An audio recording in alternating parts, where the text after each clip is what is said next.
This is our moment. Together we have the opportunity to shape the future of our local services and communities.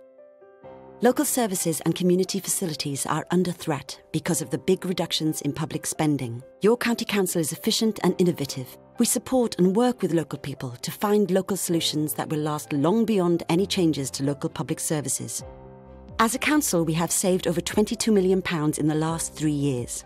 In doing this, we have still managed to protect key services, including road maintenance, keeping communities clean and tidy, leisure centres, local schools, services for older people, those with disabilities and vulnerable children, and welfare support.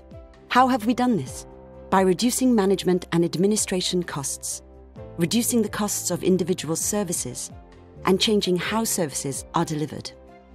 Between now and 2018, the forecast is bleak, with the council facing a further budget gap of £53 million. This year alone, we've saved £18.3 million towards this target. We have now reached a tipping point. Without your support, local services will be exposed to major cuts. Why is this? Councils depend on annual government grant funding to pay for local services. This grant is reducing year on year. Where does this gap come from? We need to find money to pay for national agreements, like the Council Tax Benefit Welfare Scheme.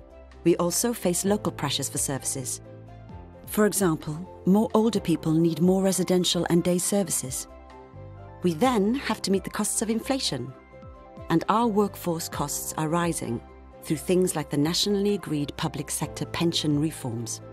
Charging caps set by government for certain services mean we are unable to recover costs, even where people would be prepared to pay. We are one of the lowest funded councils in Wales and charge around the Welsh average for council tax. This low funding level exposes us to particularly high levels of budget reductions.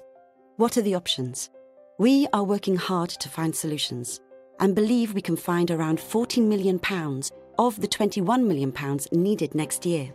If we can work with Welsh Government to find solutions, for example, limiting the amount of grant we will lose, and receiving a share of the new funding for health to directly fund preventative social care services, then we believe we can make a big step forward in bridging this funding gap in everyone's interests. Without these solutions, services will be at risk. These would include residential care for older people, daycare for vulnerable people, school budgets, leisure centres, libraries, highway maintenance and winter road gritting. What can we do about it? By April 2017, working within our budget, we will have to consider carefully what we can still do and set out the core or minimum services we can deliver in the future. This is our and your moment. Local communities have the big opportunity to take on local facilities and services the council may no longer be able to provide. We will work with communities in exploring these opportunities as partners together. We ask for your patience and understanding. We have to make changes. Do step forward and work with us. This is our time. To find out more about our financial strategy and how you can get involved, please go to www.flintshire.gov.uk/ourmoment.